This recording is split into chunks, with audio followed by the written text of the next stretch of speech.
Crisis Core Reunion Review. So Final Fantasy holds a very close place in my heart, and Final Fantasy VII is the reason I became a gamer. But I never actually played all the way through Crisis Core as I didn't have a PSP, was only able to borrow a friend's to play through some of the game. So I was very excited when this remaster was announced. I'll be reviewing the game through 1, the overall presentation of the game, 2, the gameplay, both updates and how does it operate in today's landscape, 3, the story, and 4, kind of overall conclusions. So let's get started, and warning, minor spoilers ahead. So presentation. Honestly, this game looks really good. The redone character models and backgrounds all look very well done. They are much more in line with the Final Fantasy VII Remake, although it's not quite up to that quality. It definitely does not look out of place in 2022, and the main characters all look tremendous, especially in the context of it being a remaster. The issues in how the game looks arise with only a couple of things: the FMV sequences and the animations.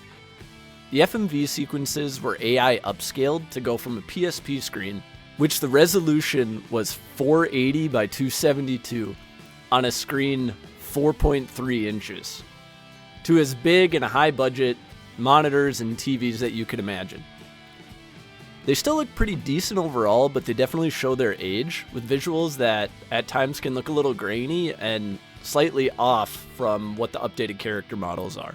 The animations also look a little off at times, and I mean this when talking about kind of like the exaggerated nature of some of the character movements, as well as some of kind of the repetition of those movements. And that's because they kept the same animations from the original game, even with the updated character models and resolution and other visual improvements.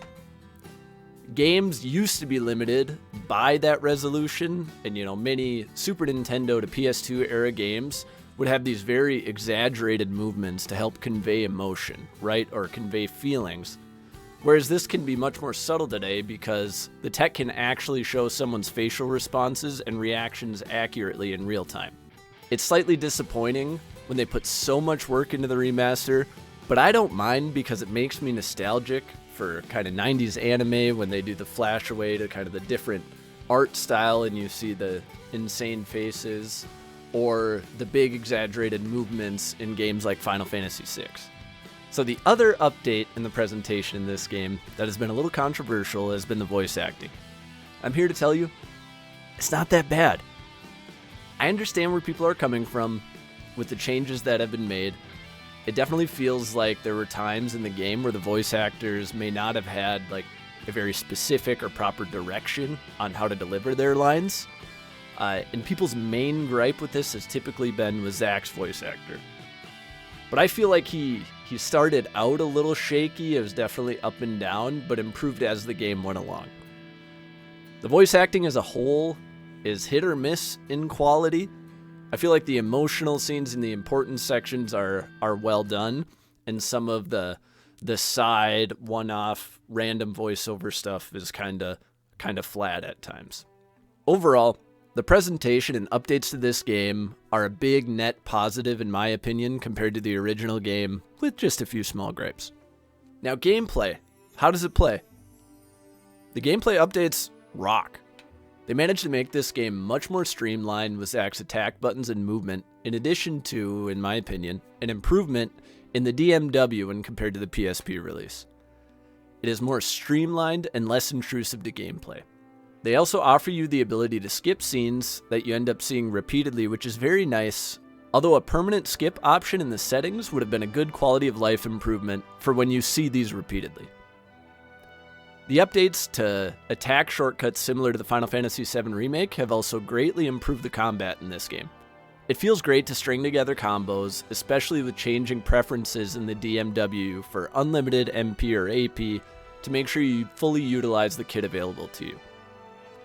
Those updates are all fantastic and fit well in modern gaming. The flaws in the gameplay relate to the structure and at times spam nature of combat.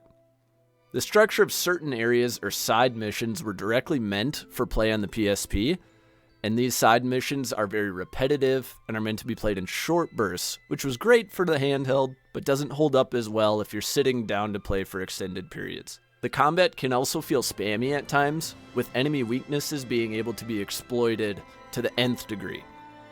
Basically, an enemy could be weak to lightning or fire magic, and you could repeatedly cast that while stun locking them until they're defeated. It feels like you're the unfair boss in a Souls game. That being said, I had an absolute blast with the gameplay. The updates to the fighting system are very well done, and it is very close to being a truly top-tier system, and would be with just a few small tweaks. Now, the story. The story in this game is absolutely wild, and I love it. I'm deeply ingrained in Final Fantasy. I bought the Advent Children DVDs when they came out, and I loved it. I love this crazy story. I completely understand why people wouldn't, as it's complex and leaves a lot to be desired, with both having too much exposition at times and yet not enough with how quick some of the main story beats move, especially in regards to Angeal's character. The characters themselves are very interesting, with some of my favorite work coming from Genesis and his voice actor going straight up one-act play at times with his relationship to Loveless, and obviously that's important in the story, but it's so over the top in an awesome way. I love it. Crisis Core also does an excellent job of fleshing out Sephiroth's character in the context of the original game and remake. You only know Sephiroth as the villain who was once the hero of Shinra, so this allows his character to have much more depth when examining his relationship to his only friends, Genesis and Angeal, prior to his eventual descent. The story is wild, but the ending is easily one of the most memorable in all of Final Fantasy, and is well worth completing the game for. It not only does an excellent job of wrapping up this game's story, but offers a greater appreciation for the original Final Fantasy VII, and acts as something that both operates well as its own independent game, and something that enhances the original game. Conclusions. I loved my time playing Crisis Core Reunion. It is an outstanding remaster that offers much more than slightly touched visuals. The game does still have some small warts, where you can tell it was a PSP game, but that does not detract from it being a very high-quality game in its own right. This game will be fun for all gamers, but is a definite must-play for anyone who loves Final Fantasy VII. If you made it this far, make sure to do all the algorithm things, like, sub, comment your thoughts on the game, and whether you want to see any more classic games receive the remaster or remake treatment.